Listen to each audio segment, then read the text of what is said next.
بسم اللہ الرحمن الرحیم۔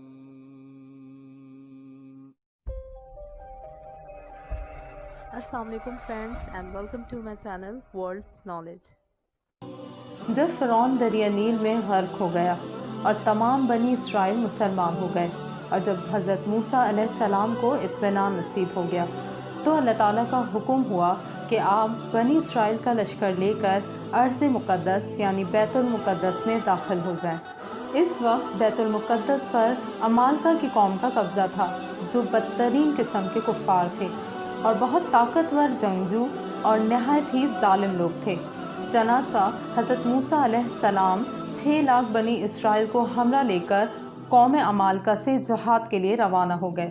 جب بنی اسرائیل بیت المقدس کے قریب پہنچے تو ایک دم بزدل ہو گئے اور کہنے لگے کہ اس شہر میں جو بہترین عمالقہ ہیں وہ بہت ہی زوراور اور بہت ہی زبردست ہیں، لہٰذا جب تک یہ لوگ اس شہر میں رہیں گے ہم ہرگز اس شہر میں داخل نہیں ہوں گے۔ بلکہ بنی اسرائیل نے حضرت موسیٰ علیہ السلام سے یہ تک کہہ دیا تھا کہ موسیٰ علیہ السلام آپ اور آپ کا خدا جا کر اس زبردست قوم سے جنگ کریں، ہم تو یہیں بیٹھے رہیں گے۔ بنی اسرائیل کی زبان سے یہ سن کر حضرت موسیٰ علیہ السلام کو بہت رنج اور صدمہ ہوا، اور آپ نے باری تعالیٰ کے دربار میں یہ عرض کیا، جس کا ترجمہ ہے۔ اس پر موسیٰ علیہ السلام نے کہا، اے میرے رب، میں اپنی ذات اور اپنے بھائی کے سوا کسی پر اختیار نہیں رکھتا، لہٰذا تو ہمیں اور ان فاسق لوگوں کو الگ الگ کر دے۔ اس دعا پر اللہ تعالیٰ نے اپنے غضب و جلال کا اظہار کرتے ہوئے فرمایا۔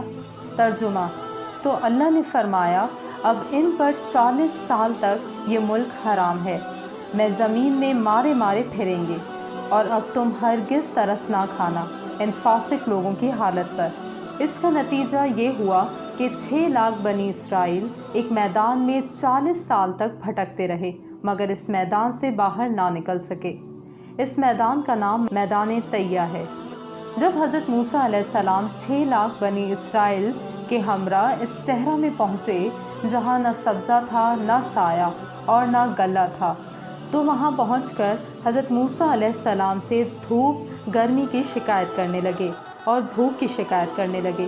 حضرت موسیٰ علیہ السلام نے ان کی شکایت سن کر اللہ تعالیٰ سے دعا فرمائی، اور اللہ تعالیٰ نے اس دعا کی برکت سے ایک سفید بادل ان پر سائباں بنا دیا، جو رات دن ان کے ساتھ چلتا تھا، اور ان پر ایک نورانی ستون بھی نازل فرمایا، جو کہ آسمان کی جانب سے ان کے قریب ہو گیا اور ان کے ساتھ ساتھ چلتا، اور رات کے وقت چاند کی روشنی نہ ہوتی تو وہ ان کے لیے چاند کی طرح روشن ہوتا۔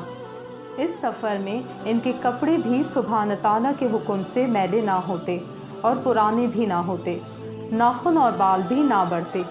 قرآن مجید فرقان حمید میں سورہ البقرہ کی آیت نمبر 57 میں اللہ سبحانہ تعالیٰ ارشاد فرماتے ہیں۔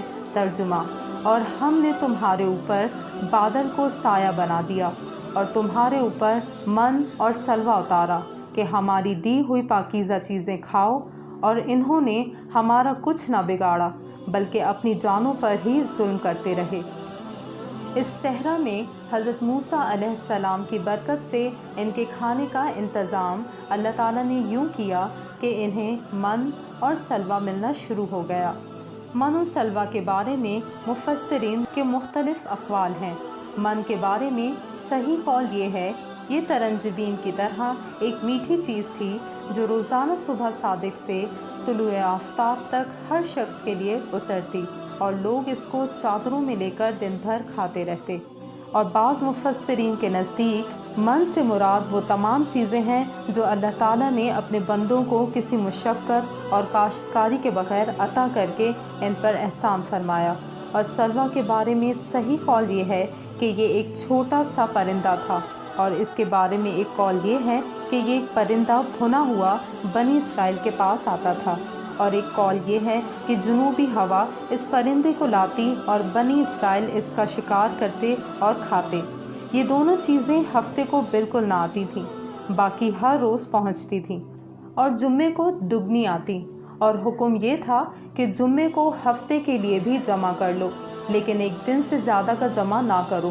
لیکن بنی اسرائیل نے ان نعمتوں کی ناشکری کی اور ذخیرے جمع کیے جو سڑ گئے، اور ان کی آمد بھی بند کر دی گئی، اور انہوں نے اپنا ہی نقصان کیا کہ دنیا میں نعمت سے محروم ہوئے اور آخرت میں سزا کے مستحق۔ حضور اقدس صلی اللہ علیہ وسلم نے فرمایا، اگر بنی اسرائیل نہ ہوتے تو یہ کھانا کبھی خراب نہ ہوتا اور نہ گوشت سڑتا۔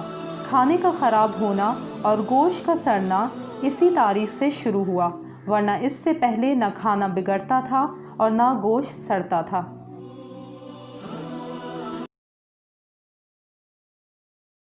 اگر آپ کو ہماری یہ ویڈیو پسند آئی تو ہمارے چینل کو سبسکرائب کر دیں اور ساتھ میں دیے ہوئے بیل آئیکن کو ضرور پریس کریں تاکہ ہماری ہر ویڈیو آپ کو بر وقت ملتی رہے۔